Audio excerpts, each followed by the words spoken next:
Hello दोस्तों, कैसे हैं आप? एक बार फिर से आपका स्वागत है आपके अपने यूट्यूब चैनल हक आपका। तो आज बात होगी एडमिशन ऑफ अ पार्टनर। क्या हम सिलेबस के अकॉर्डिंग चल रहे हैं या नहीं? तो मैं आपको क्लियर कर देता हूं, हम सिलेबस के अकॉर्डिंग ही चल रहे हैं। और अगर आप सिलेबस देख रहे हैं और आप कमेंट कर रहे हैं कि ये सिलेबस के अकॉर्डिंग अकॉर्डिंग चलिए, सिलेबस के अकॉर्डिंग चलिए, तो मैं आपको बता दूं, आप हो सकता है ओल्ड सिलेबस देख रहे हो। क्योंकि अब जो नया सिलेबस आया है लेटेस्ट 2025 का एलटी ग्रेड का, तो उसमें आपका दिया हुआ है कॉन्सेप्ट ऑफ प्रिंसिपल में double entry system, general ledger, trial balance, final account with adjustment, ये सारी चीजें हमने करा दी हैं। उसके बाद शुरू होता है पार्टनरशिप। पार्टनरशिप में भी एडमिशन है, रिटायरमेंट है और डेथ है। उसके बाद कंपनी होगा, कंपनी के इशू ऑफ शेयर और साथ में फॉरफीचर ऑफ शेयर होगा। उसके बाद आपके ग्रेजुएशन लेवल आ जाएगा, रॉयल्टी, हायर परचेज सिस्टम और डिपार्टमेंटल अकाउंट्स। यहाँ पर आपका अकाउंटेंसी कंप्लीट हो जाएगा। उसके बाद बीएसटी, आप business organisation and management, business economics, money and banking, एसेटिक्स। देखिए सिलेबस तो काफी है, बट बात मैं कर रहा हूँ अकाउंटिंग की। अकाउंटिंग में अकाउंटिंग देखेंगे आप तो अकाउंटेंसी, अकाउंटेंसी में ये आपका सब कुछ दिया हुआ है जिसके अकॉर्डिंग हम चल रहे हैं। इससे पहले एक टॉपिक और है राजस्थान वालों के लिए, आरपीएससी के लिए। वो है आपका रिजर्व एंड सरप्लस और डेप्रिसिएशन। उसको भी हम एक सेपरेट वीडियो बनाकर अलग कराएंगे। लेकिन अगर बात करें यहाँ पर सभी के लिए जो कॉमन होने वाला है, डीएसएसबी हो, आरपीएससी हो या आपका यूपी एलटी ग्रेड हो, तो नेक्स्ट हमारा टॉपिक आता है एडमिशन ऑफ अ पार्टनर। पहले हम थ्योरी देखेंगे, उसके बाद हम इसके क्वेश्चंस भी देखेंगे। हम इसको दो पर्पज से लेकर चल रहे हैं इस क्लास को। देखिए पहला आपका प्री क्लियर हो जाए, पहले आपका प्री क्लियर हो जाए। उसके बाद जो मेंस के भी यही टॉपिक दिए हुए हैं, उसमें टॉपिक्स कोई अलग नहीं है। तो यहाँ से हम क्वेश्चन को डीपली सीखते हुए चल रहे हैं, बेसिक नॉलेज भी हम साथ साथ लेकर चल रहे हैं। तो सबसे पहले बात करते हैं हम ये मानते हुए कि आपने चैनल को सब्सक्राइब कर लिया हुआ होगा अगर आप फर्स्ट टाइम चैनल पर आए हैं, क्योंकि चैनल सब्सक्राइब करने से आपका कोई लॉस नहीं होता। तो सबसे पहले हमें देखना है आखिर साझेदार का जो प्रवेश होता है। और याद रखना यहाँ फंडामेंटल नहीं दिया हुआ है, सीधा प्रवेश की बात की गई है। जैसा सिलेबस में दिया हुआ है मैं उसी के अकॉर्डिंग चल रहा हूँ। तो साझेदार का प्रवेश देखते हैं। तो साझेदार का प्रवेश फर्म का पुनर्गठन है। पहली बात आपको ये याद रखनी है, अगर साझेदार प्रवेश करता है तो साझेदारी का क्या हो जाता है? पुनर्गठन हो जाता है। मतलब रिकॉन्स्टिट्यूशन हो जाता है। तो ये होता है रिकॉन्स्टिट्यूशन ऑफ द फर्म, अगर पार्टनर्स आ रहा है तो। क्योंकि साझेदार के प्रवेश के साथ ही जो मौजूदा साझेदारी विलेख होता है या समझौता होता है, जो साझेदारी समझौता होता है वो तो हो जाता है समाप्त। ठीक है, अगर पार्टनर्स आता है तो जो साझेदारी समझौता था पहले वो तो हो जाता है समाप्त, और सभी साझेदारों के बीच नया समझौता लागू हो जाता है। कौन सा समझौता? नया समझौता आ जाता है। इसलिए कहते हैं कि साझेदार के प्रवेश होने से साझेदारी का पुनर्गठन हो जाता है, रिकॉन्स्टिट्यूशन हो जाता है। तो ये क्वेश्चन बनता है, साझेदार के प्रवेश होने पर क्या साझेदारी का पुनर्गठन होता है या फिर साझेदारी जो है वाइंड अप हो जाती है? तो आपको वाइंड अप नहीं करना है, क्या करना है? उसका पुनर्गठन हो जाता है। नए साझेदार द्वारा जो पूंजीगत योगदान होता है, जो भी वह पूंजी लगाता है, कैपिटल लगाता है, लाभ में उसका हिस्सा और अन्य शर्तों पर सहमति बन जाती है। तो ये घटनाएं कब होती हैं? जब कोई पार्टनर्स आता है। पहली घटना क्या है कि साझेदारी का पुनर्गठन हो जाता है, पुराना समझौता समाप्त हो जाता है, नया समझौता लागू हो जाता है, और जब वो पूंजीगत योगदान देता है, मतलब पूंजी भी लगाता है आने वाला पार्टनर, तो लाभ में उसका हिस्सा भी निश्चित हो जाता है और जो भी शर्तें हैं उस पर सहमति बन जाती है। यहाँ आपको देखिए इस नोट्स में, स्पेशल नोट्स में आपको दोबारा समझाने की कोशिश की गई है कि साझेदार के प्रवेश का क्या अर्थ है। यह है साझेदारी का पुनर्गठन। एक साझेदारी के प्रवेश द्वारा किया जाता है। जो पुनर्गठन आप कर रहे हो साझेदार के प्रवेश के द्वारा किया जाता है पुनर्गठन। और साझेदार का प्रवेश तभी होता है, एडमिशन तभी होता है जब साझेदारी इसकी व्यवस्था करती है या फिर सभी साझेदार सहमत हो, एग्री हो, तभी आप एडमिशन कर सकते हैं। जो एक महत्वपूर्ण सेक्शन है, अकॉर्डिंग टू सेक्शन, देखिए ये सेक्शन आपको याद रखना है। ये साझेदारी से रिलेटेड बहुत ही महत्वपूर्ण सेक्शन है। सेक्शन 31, क्योंकि यहां से क्वेश्चन पूछ लिया जाता है। Section 31 of Indian partnership act 32 ये क्या कहता है? ये कहता है कि a person can be admitted as a partner, किसी पर्सन को पार्टनर के रूप में शामिल किया जा सकता है इफ, अब शर्तें क्या हैं, कब किया जा सकता है? Number one, if it is so agreed in the partnership deed. अब ये तो आपको पता ही है, जो रिटर्न एग्रीमेंट होता है उसको बोलते हैं पार्टनरशिप डीड। तो अगर पार्टनरशिप डीड में ऐसा लिखा हुआ है कि पार्टनर्स किसी पर्सन को पार्टनर के रूप में शामिल कर लेंगे, तो पार्टनर शामिल किया जा सकता है एक बार।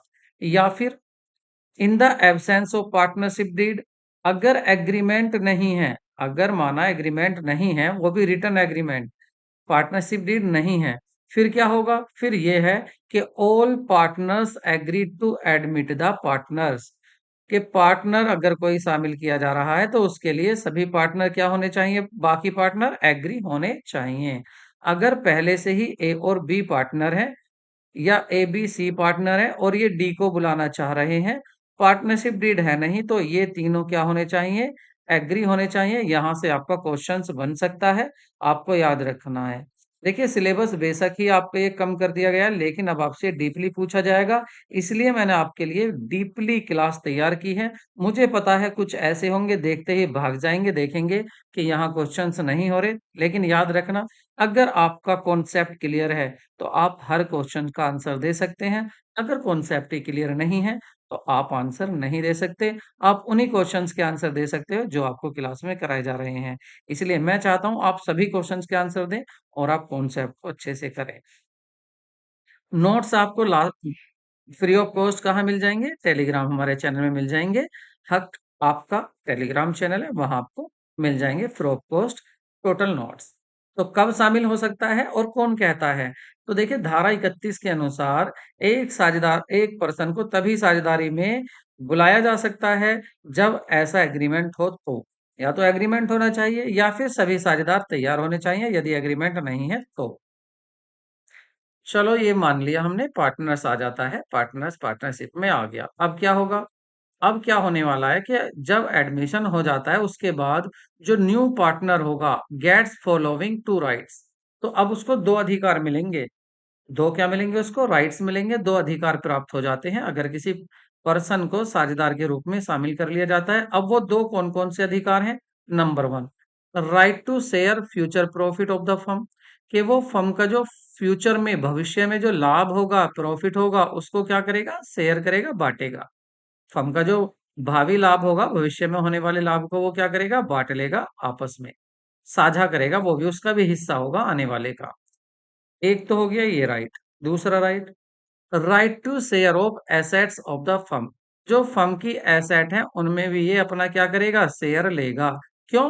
क्योंकि जब बैलेंस शीट में इसकी भी, लाइबिलिटी साइड में इसकी भी कैपिटल लिखी जाएगी, तो इसकी कैपिटल के जितना शेयर इसका इधर एसेट्स में भी होगा, क्योंकि एसेट और लाइबिलिटी हमेशा दोनों बराबर होती हैं। तो इसको दो क्या मिल जाते हैं? अधिकार मिल जाते हैं। पहला, कि ये फ्यूचर में जो भी प्रॉफिट होगा उसको लेगा आने वाला पार्टनर।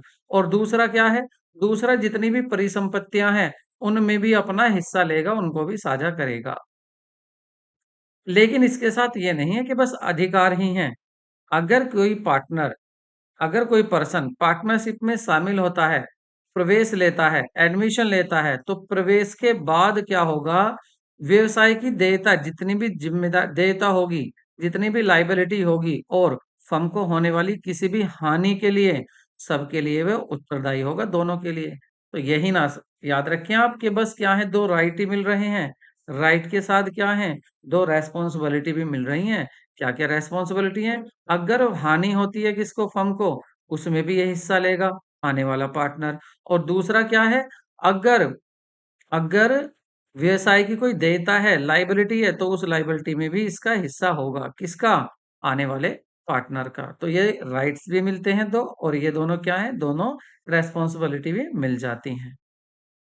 अब यहाँ और ध्यान देने योग्य क्या बात है, इसको भी आप ध्यान से देखिए। कह रहे हैं कि, बता रहे हैं कि नए या आने वाले साझेदार को भविष्य में जो मुनाफा होगा, लाभ होगा, उसमें मौजूदा साझेदार या साझेदारों द्वारा किए गए लाभ के हिस्से या शेयर के त्याग के बराबर हिस्सा मिलता है।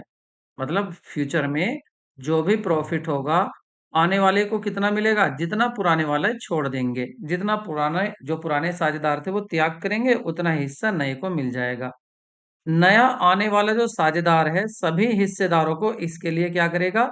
इस क्षतिपूर्ति देगा। इसके लिए भाई जो कंपनसेशन ये कर रहे हैं, तो इसके लिए क्या देगा? क्षतिपूर्ति, मतलब उनको कंपनसेट करेगा, उनको कुछ अमाउंट देगा, जिसको हम नजराना कह सकते हैं, गिफ्ट कह सकते हैं, जो उसके पक्ष में अपने लाभ के हिस्से के त्याग करते हैं, उसके हिसाब से वो अपने हिस्से में बांट लेंगे। नए साझेदार द्वारा अपने त्याग के बदले में दी जाने वाली राशि को, जिसको मैंने अभी क्या बताया था, जिसको हम गिफ्ट मान रहे हैं, उसको क्या बोलते हैं? उसको ख्याति या ख्याति प्रीमियम कहा जाता है। ख्याति या ख्याति प्रीमियम के अलावा नया साझेदार जो है, जो नया साझेदार आएगा, वो साझेदार की परिसंपत्तियों में अधिकार के लिए पूंजी भी लाता है। वो पूंजी भी लाता है। इस बात को समझिए। देखिए यहाँ पर कौन है? ए, बी और सी पार्टनर्स हैं। ठीक है। अब मान लेते हैं यहाँ ये जो प्रॉफिट बांटते हैं वो 1-3 में बांटते हैं, मतलब इक्वली 1-3 1-3। दो ही पार्टनर कर लेते हैं, चलो दो पार्टनर मान लेते हैं, यहाँ दो पार्टनर है, सी को बुलाएंगे।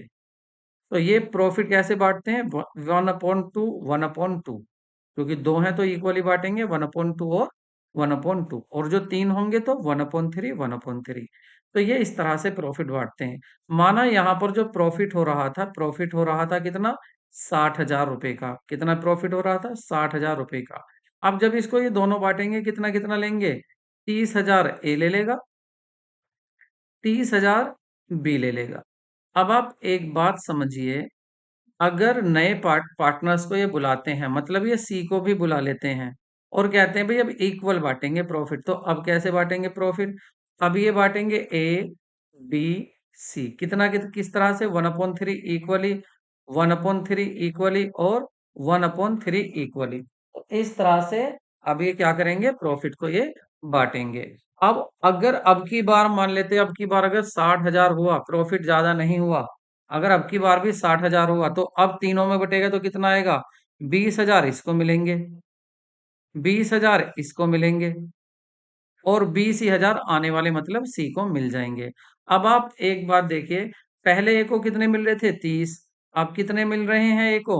20। तो कितने छोड़ दिए इसने? 10,000 तो इसने छोड़ दिए, मतलब त्याग कर दिया इसने 10,000 का। आ जाइए बी पर। बी पर पहले कितने मिलते थे? 30। अब कितने मिल रहे हैं इसको? 20। तो बी ने कितने छोड़े? इसने भी 10 छोड़ दिए।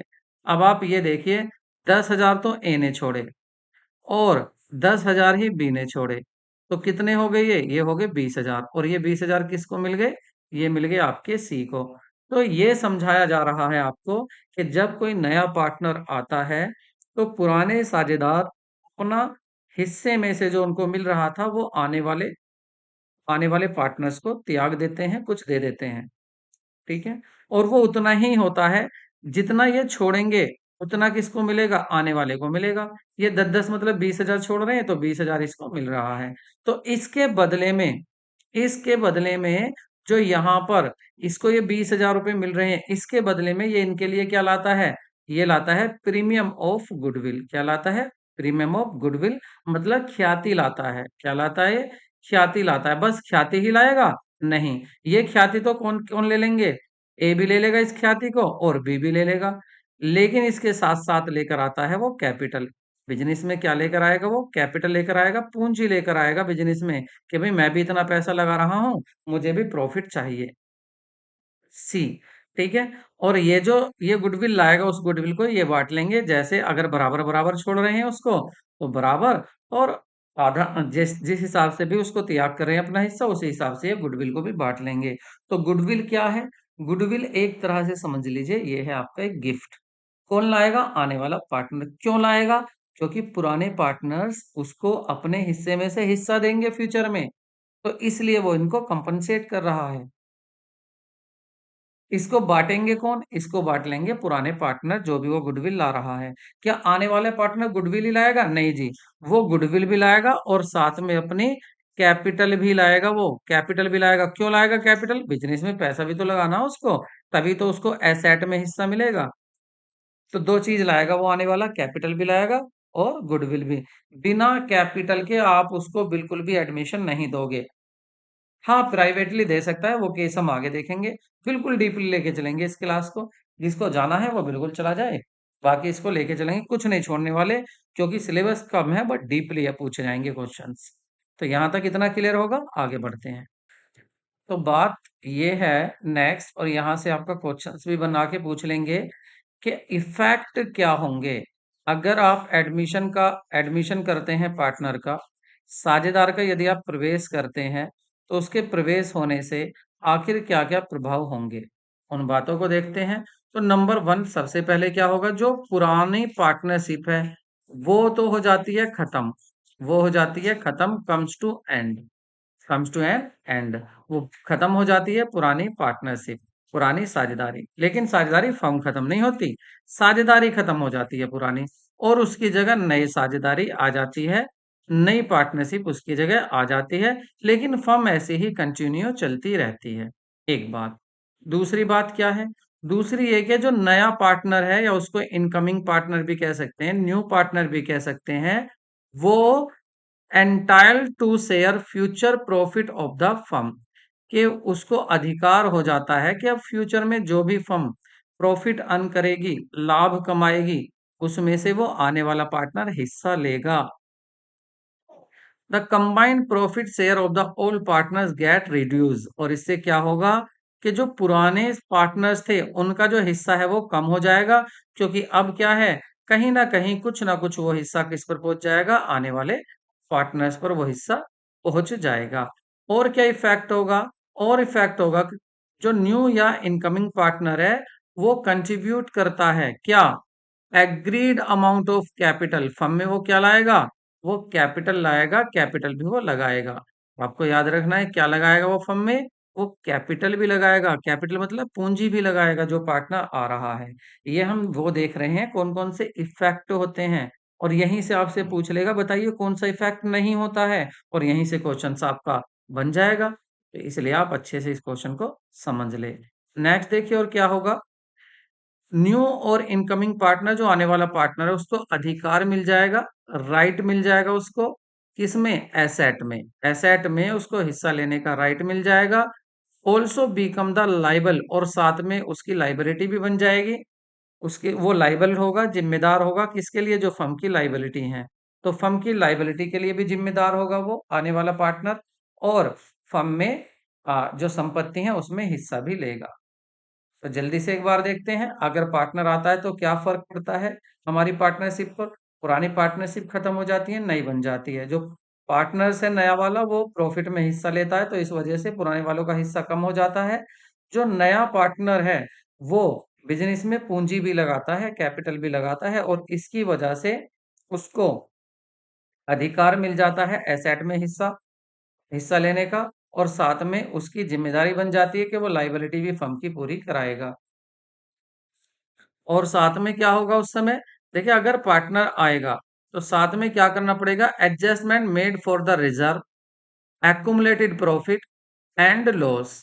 अब ये क्या होगा, देखिए जो आरक्षित निधियां हैं, संचित लाभ है, हानि है, उनका समायोजन किया जाता है। अब ये समायोजन कैसे किया जाएगा, देखिए बात समझिए। ए और बी दो पार्टनर्स थे, ए और बी दो पार्टनर्स थे, इनको जो भी प्रॉफिट हुआ, इनको 1 लाख रुपए का प्रॉफिट हुआ।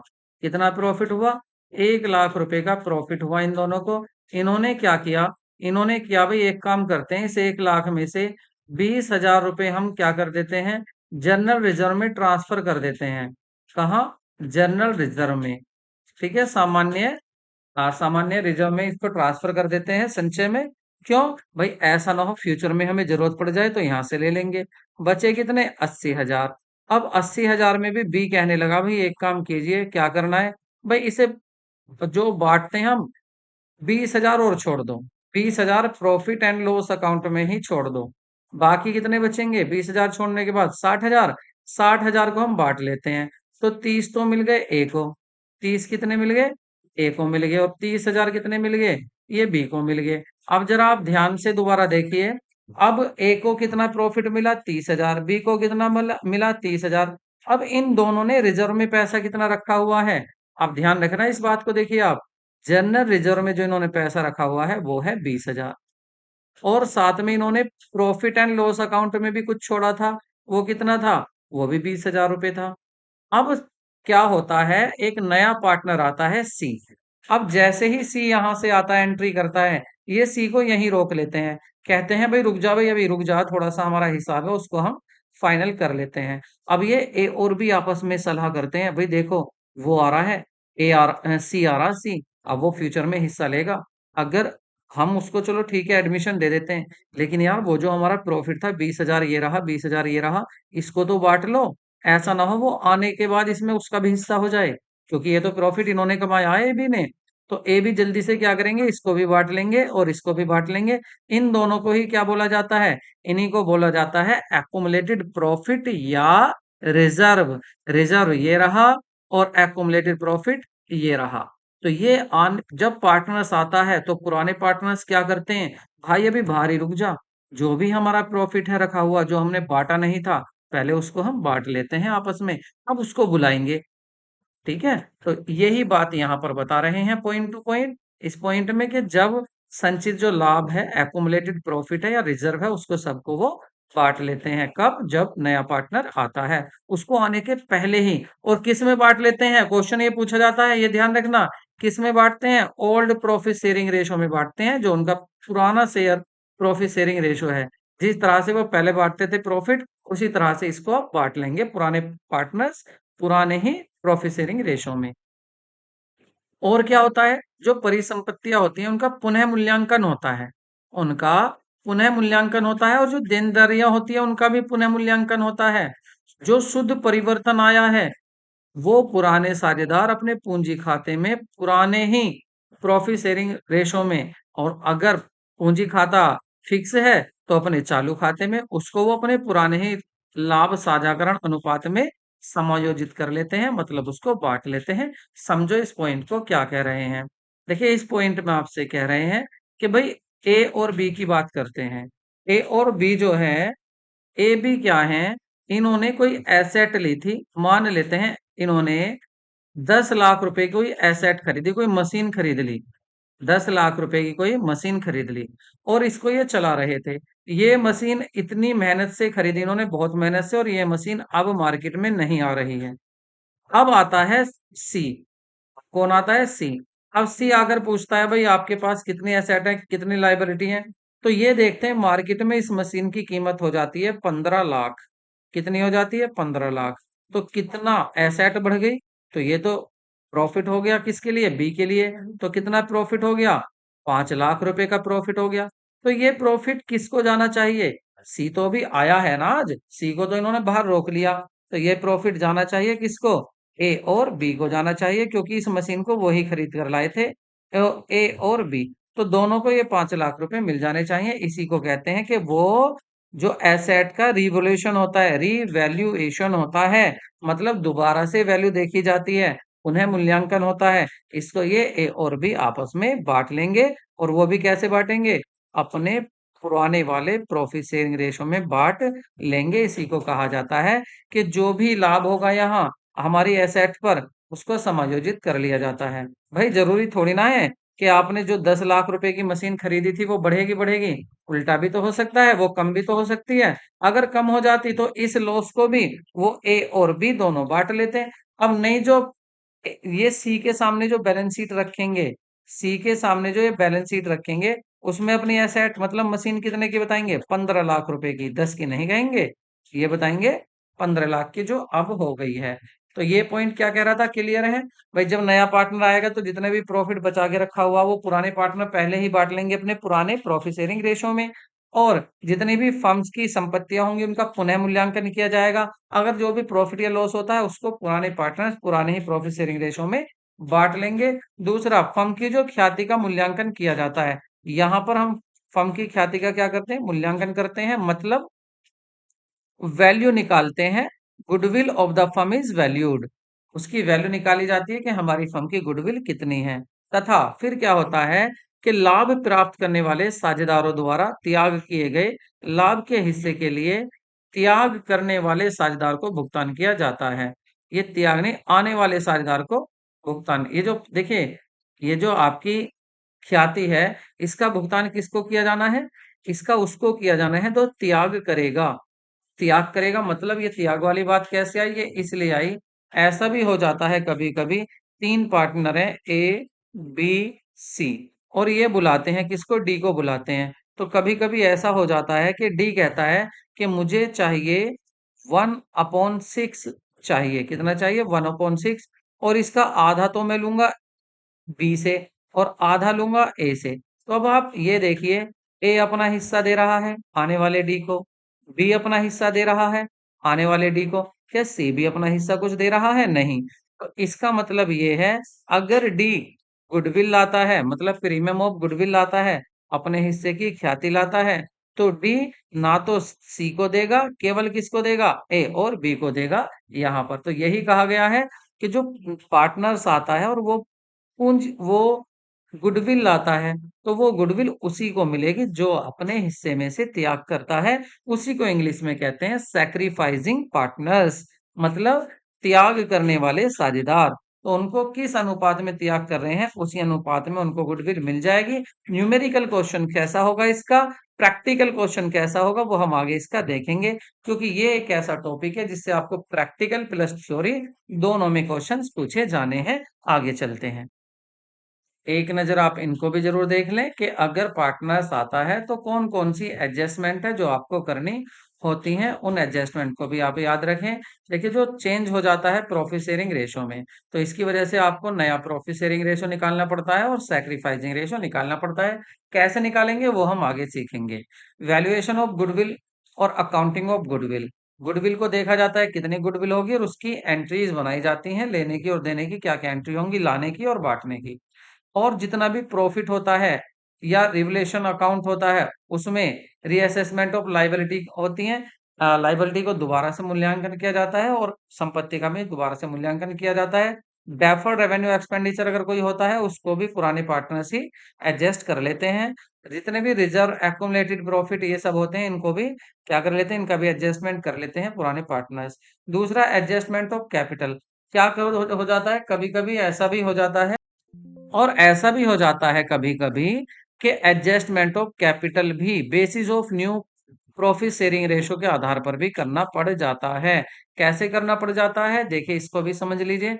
अगर आपके ए और बी पार्टनर्स थे, ए और बी पार्टनर्स थे, ये प्रॉफिट बांटते थे 1:1:2 में, ठीक है? इनकी जो टोटल कैपिटल थी, टोटल कैपिटल इनके पास थी 4 लाख रुपए, ठीक है? 4 लाख रुपए इनके पास थी टोटल कैपिटल। अब ये बुलाते हैं किसको? ये सी को बुलाते हैं। और जब सी को भी इक्वल बांटेंगे तो ये प्रॉफिट इनकी जो शेयर होगा, प्रॉफिट शेयर रेशो, वो होगा 1/3, 1/3 और 1/3।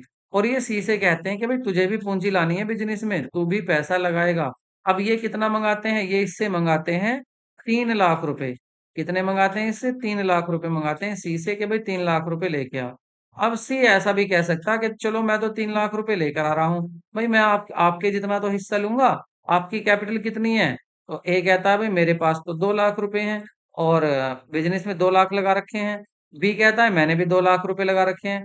तो सी ये भी कह सकता है कि कैपिटल एडजस्ट करो, मतलब आप भी 3-3 लाख रुपए करो मेरे जितने, जब मेरे जितना हिस्सा लोगे अपना। तो इनसे ये दोनों क्या करेंगे, अपने घर से कैपिटल और लेकर आएंगे, कैश और लेकर आएंगे, 1-1 लाख रुपए और लेकर आएंगे। तो ये होता है एडजस्टमेंट ऑफ कैपिटल। आगे देखेंगे, आप परेशान ना हो। बात कर लेते हैं यहाँ पर न्यू प्रॉफिट शेयरिंग रेशो, नया लाभ साझाकरण अनुपात या नया लाभ हानि अनुपात। अब ये नया लाभ हानि अनुपात कैसे होगा? देखिए, जो नया पार्टनर है, जो new profit sharing ratio is the ratio, ये नया प्रॉफिट शेयरिंग रेशो क्या होता है? ये वह रेशो होता है जिसमें आने वाले समय में, फ्यूचर में, जो सभी पार्टनर्स हैं, ऑल पार्टनर्स हैं, इंक्लूडिंग न्यू, नए को भी शामिल करके, या फिर यूं कह दीजिए कि जो आने वाला पार्टनर्स है, will share future profit and losses of the firm. New और एडमिटेड पार्टनर में गेट हिज और her share from the old partners. देखिए, ये न्यू प्रॉफिट शेयरिंग रेशो कौन सा है? जब सभी पार्टनर्स, ऑल पार्टनर्स किस तरह से अपना प्रॉफिट बांटेंगे, वो होता है आपका न्यू प्रॉफिट शेयरिंग रेशो। अब जो नया पार्टनर आया है अभी, वे पुराने पार्टनर से अपना हिस्सा कैसे कैसे ले सकता है, उनके हिस्से में से अपना भाग कैसे ले सकता है? तो तीन तरह से ले सकता है। पहला, अपने पुराने लाभ अनुपात में ले सकता है, इन दियर ओल्ड प्रॉफिट शेयरिंग रेशो में ले सकता है। ठीक है, कैसे ले सकता अभी समझा रहे हैं, पहले आप बस ये देखिए तीन कौन कौन सी कंडीशन है। जो आने वाला पार्टनर है वो पुराने पार्टनर से उन्हीं के पुराने प्रॉफिट शेयरिंग रेशो में अपना हिस्सा ले सकता है, या फिर कोई पर्टिकुलर फ्रैक्शन हो, रेशो हो, उनसे इस हिसाब से ले सकता है। कोई फ्रैक्शन दे दे, सॉरी कोई फ्रैक्शन दे दे, या फिर एक सैक्रिफाइसिंग रेशो दिया हो कि भाई इस तरह से जो पुराने पार्टनर है वो आने वाले पार्टनर्स को प्रॉफिट देंगे। तीनों कंडीशन आपको बता देंगे। अभी ये समझ में नहीं आया, चलो इसकी बारी बारी से एक एक देखते हैं, तब ये क्लियर हो जाएगा, समझ में आ जाएगा। पहली कंडीशन क्या कहती है ये देखते हैं। देखिए पहली कंडीशन में क्या कहते हैं। पहली कंडीशन कह रही है कि जब आपका पार्टनर नया पार्टनर कोई आता है और वो पुराने पार्टनर से अपना हिस्सा लेता है ओल्ड प्रॉफिट शेयरिंग रेशो में ही। इसको एक एग्जांपल के थ्रू समझते हैं, देखिए। तो देखिए पहली कंडीशन क्या है। पहली कंडीशन है new partner share is given but sacrifice share old partners is not given. आपको न्यू पार्टनर्स शेयर तो दे रखा है, लेकिन आपको सैक्रिफाइस शेयर नहीं दिया हुआ है ओल्ड पार्टनर्स का। तो ऐसे क्वेश्चंस क्या हो सकता है, देखिए आपसे ये क्वेश्चन पूछा जाएगा, ये आपका क्वेश्चन है। देखिए क्या कह रहे हैं, ओम और शिव दो पार्टनर हैं, और वो प्रॉफिट शेयरिंग कैसे करते हैं, प्रॉफिट कैसे बांटते हैं, 5:3। मतलब जो भी प्रॉफिट होता है उसके 8 टुकड़े करते हैं, 5 ये ले लेता है, 3 ये। हरि को ये एडमिट कर रहे हैं, Hari is admitted for 1/4 share in the profit. अब प्रॉफिट में से ये 1/4 शेयर लेगा। तो पूछ रहे हैं what will be the new profit sharing ratio of the partner. तो पार्टनर का नया प्रॉफिट शेयरिंग रेशो क्या होगा। हिंदी में देख लो भाई, वैसे मैंने बोल दिया, दो पार्टनर्स हैं, दोनों के नाम दे दिए, उनका प्रॉफिट शेयरिंग रेशो दे दिया। हरि को ये बुला रहे हैं, हरि मांग रहा है 1/4 हिस्सा। ठीक है, तो बताइए इन सभी का, तीनों का प्रॉफिट शेयरिंग रेशो क्या होगा। तो देख लेते हैं इनका प्रॉफिट शेयरिंग रेशो क्या होगा। देखिए यहाँ पर जो पार्टनर्स दिए हुए हैं आपके, जो पार्टनर्स दिए हुए हैं, वो पार्टनर्स दिए हुए हैं आपके ओम, शिव। कौन कौन दिए हुए हैं, ओम और शिव दिए हुए हैं। इनका जो ओल्ड प्रॉफिट शेयरिंग रेशो है वो क्या दिया हुआ है इनका, वो दिया हुआ है आपका 5 और 3। इसको ऐसे लिख लेते हैं दोनों का टोटल करके, 5/8 और 3/8, इस तरह से लिख लेते हैं। साथ में क्या है, ये हो गया ओल्ड प्रॉफिट शेयरिंग रेशो। अगर देखें यहाँ पर जो नया पार्टनर है वो कौन है, नया पार्टनर ला रहे हैं किसको, ये ला रहे हैं हरि को। हरि कौन है, नया पार्टनर है। ये कितना प्रॉफिट लेगा, ये लेगा 1/4।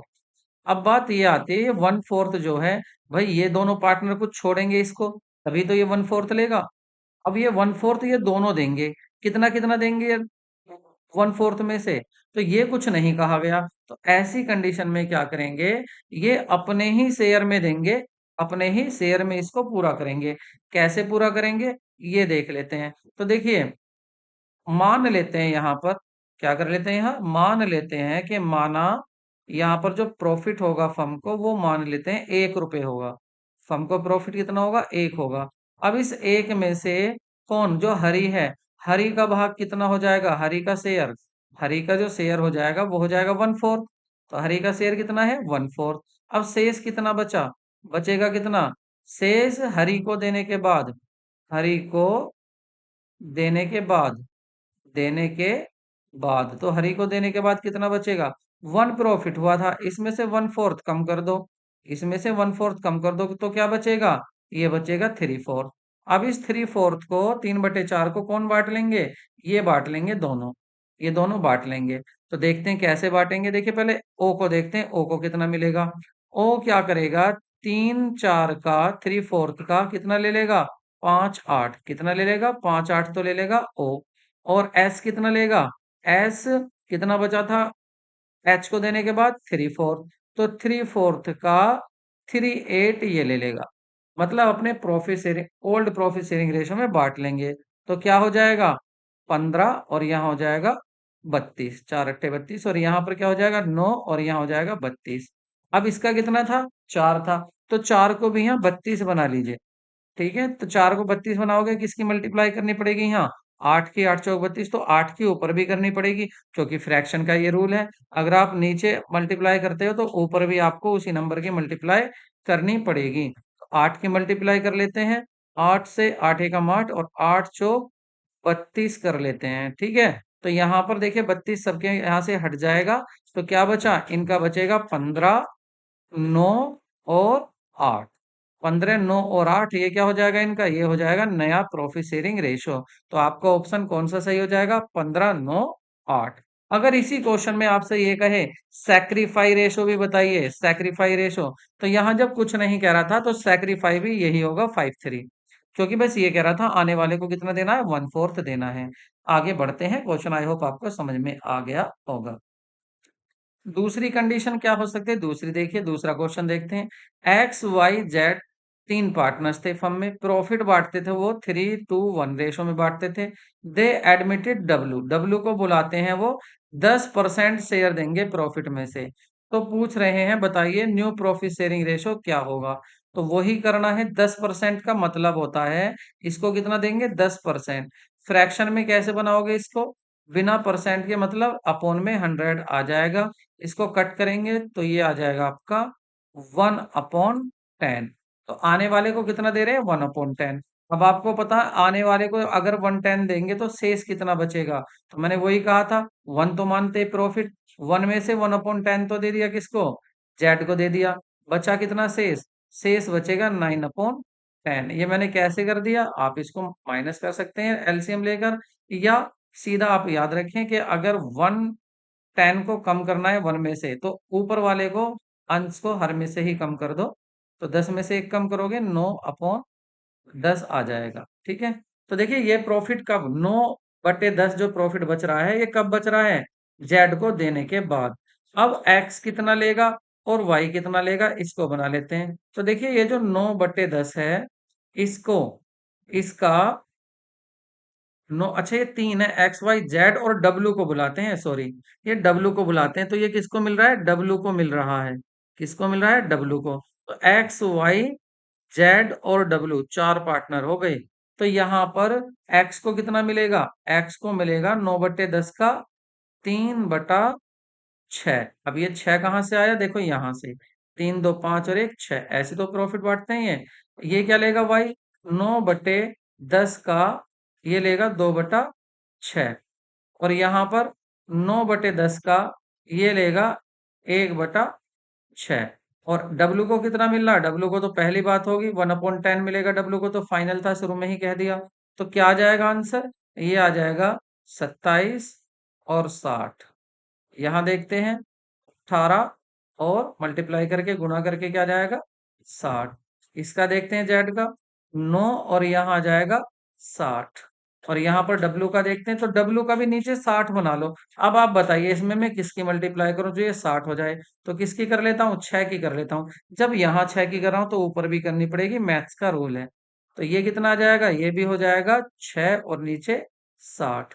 अब 60 सभी में आ गया, तो 60 की अगर इस सभी में मल्टीप्लाई करेंगे तो ये 60 हट जाएगा, या ऐसे कह लीजिए अगर सभी में 60 आ रहा तो इसको हटा दो, क्या बचा, ये बचा 27 रेशो 9, 18 और रेशो 9 और रेशो 6।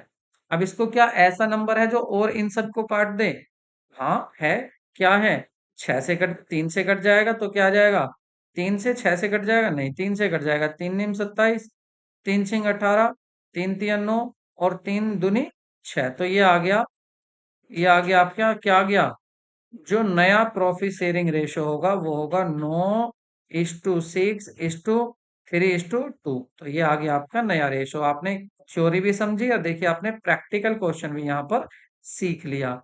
ऑप्शन आपका पहला ही सही हो जाएगा, ऑप्शन ए यहाँ पर करेक्ट होगा। आगे बढ़ते हैं, सारी कंडीशन सीख लो, पता ना कौन सी कंडीशन इस बार आ जाए, तो आपको कुछ भी नहीं छोड़ना है। आगे बढ़ते हैं, बस 2 और कराऊंगा, उसके बाद आपके सभी ये क्लियर हो जाएंगे, उससे ज्यादा आपसे नहीं पूछे जाएंगे। देखिए ये कह रहा है कि गीता सुनीता पार्टनर है, वो किसको शामिल करते हैं? अनीता को। कितना शेयर देंगे? 1/4 फ्यूचर में। Profit sharing ratio between Gita और सुनीता जो होगा वो इस तरह से होगा। मतलब सुनीता और गीता आगे फ्यूचर में कैसे बांटेंगे? 2:1 में। तो न्यू प्रॉफिट शेयरिंग रेशो आपको बताना है क्या होगा। तो देखिए यहाँ पर उसी तरह से लिखेंगे। पार्टनर कौन है? गीता है, सुनीता है, और बुला किसको रहे हैं? अनीता को ये बुला रहे हैं। ये है नया पार्टनर। ठीक है, आने वाला पार्टनर कौन सा है? अनीता। इसको आप सर्कल भी कर लेंगे तो आपको याद रहेगा। कितने शेयर के लिए आ रहा है? ये 1/4 शेयर के लिए आ रही है। इसको 1/4 देना है। जब 1/4 इसको दे देंगे तो शेष कितना बचेगा? तो एक प्रॉफिट में से, एक में से 1/4 कम करेंगे तो क्या बचेगा? ये बचेगा आपका 3/4। कैसे कर दिया मैंने? वही वाली बात, 4 में से ऊपर वाला कम कर दिया। जब भी आपको 1 में से कम करना हो 3/4 तो क्या आएगा? सीधा एक कम कर लो ना, 3 को 4 से कम कर लो, 1/4 बचेगा। अगर मैं कहूं 1 में से 7 8 को कम कीजिए तो क्या बचेगा? नीचे वाले में से ऊपर का कम कर लो बस। सोल्व करने की भी जरूरत नहीं है, सीधा इतना सो ट्रिक तो याद रखो। 1/2 फ्रैक्शन सीधी कम कर ले तो कितना बचा? 3/4। अब इस 3/4 को कौन लेगा? गीता और सुनीता लेंगे। किस रेशो में? ये लेंगे 2:1 में। किसमें लेंगे? 2:1 में। तो चलो देते हैं इन दोनों को। तो देखिए कितना प्रॉफिट बचा था? 3/4 बचा। 3/4, 3/4 तो कितना ले लेगा? 3/4 का ये लेगा 2/3। 3 कहाँ से आया? इन दोनों का टोटल 2:1 का। इसी तरह से यहाँ सुनीता के भी पास वही है, 3/4 बचा हुआ है। कितना ये कितना लेगी? 1/3 ये लेगी। तो कितना आ जाएगा? ये आ जाएगा आपका 3 2 जा अपॉन 4 3 जा 12। इधर चलते हैं। 3 1 जा 3 और 4 3 जा 12। इसके नीचे भी 12 बना लेते हैं। तो किसकी मल्टीप्लाई करनी पड़ेगी? 3 की यहाँ, 3 की यहाँ, ऊपर नीचे सेम की करते हैं। तो ये कितना आ जाएगा? ये आ जाएगा 3/12।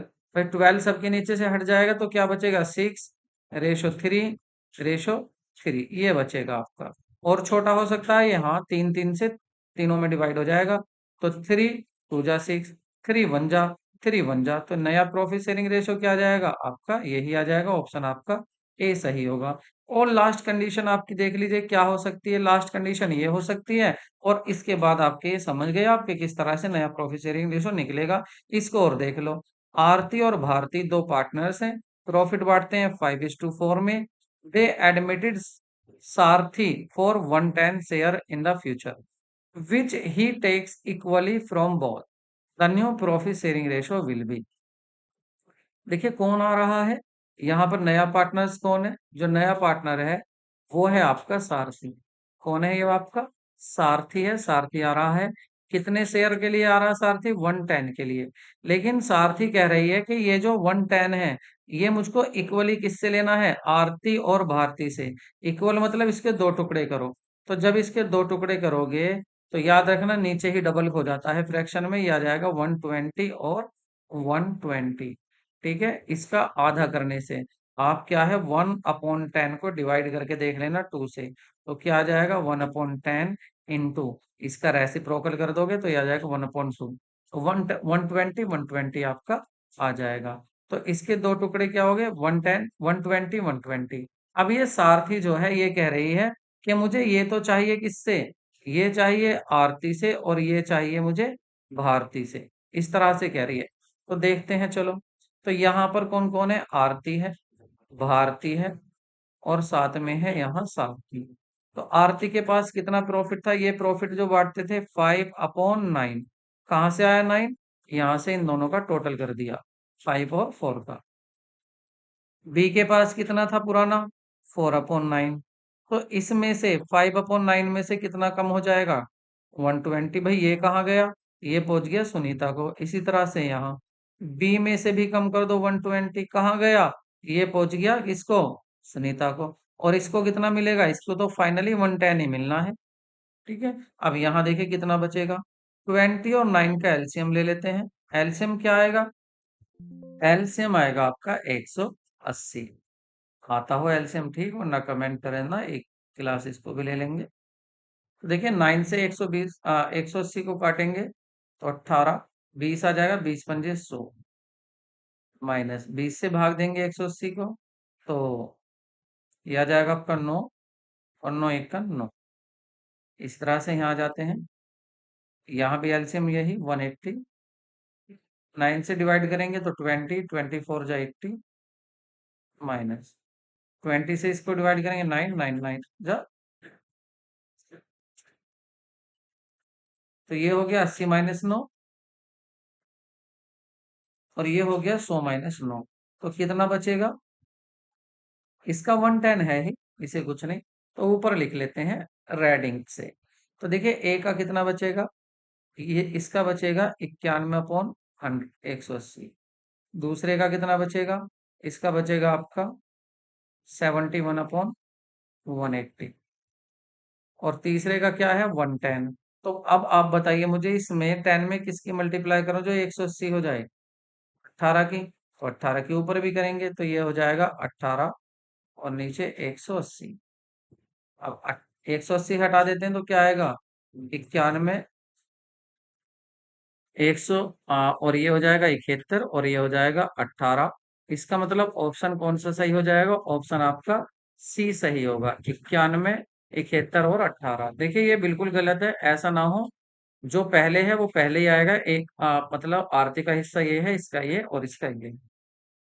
तो देखिए यहाँ पर मैंने आपको क्लियर करा दिया एडमिशन क्या है। एडमिशन जब पार्टनर्स का होता है क्या क्या एडजस्टमेंट होती है, क्या क्या उसको राइट्स मिल जाते हैं। आज हमने बेसिक देख लिया है उसका, और हमने ये भी देख लिया अगर नए रेशो निकाला जाता है तो वो किस तरह से नया रेशो निकाला जाता है, ये भी हमने सीख लिया है। तो आज का आपसे यहीं विदा लेते हैं, कल आपको फिर मिलेंगे और यहाँ से आगे की बातें करेंगे।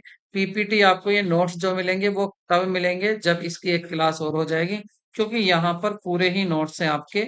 बस टाइम क्या है, एक क्लास इतनी लंबी भी नहीं ले सकते, दूसरी क्लास भी लेनी है, ठीक है। तो इसलिए ये फाउंडेशन है, आप टेंशन ना लें, सिलेबस आपका समय पर हो जाएगा। सिलेबस ज्यादा नहीं है, थ्योरिकल बहुत जल्दी हो जाएगा, न्यूमेरिकल में ही टाइम लगता है। ये थोड़ा आपका प्रैक्टिकल चल रहा है, तो प्रैक्टिकल में ही टाइम लग रहा है। चैनल को सब्सक्राइब जरूर करें, इसमें आपका कोई लॉस नहीं है। मिलते हैं नए क्लास के साथ। खुश रहिए, अपनी तैयारी अच्छे से करते रहिए, टेंशन बिल्कुल मत लीजिए, सिलेक्शन हो जाएगा। अब तो भर्तियां ही भर्तियां आने वाली हैं, याद रखना इलेक्शन आ रहे हैं। Take care, bye bye.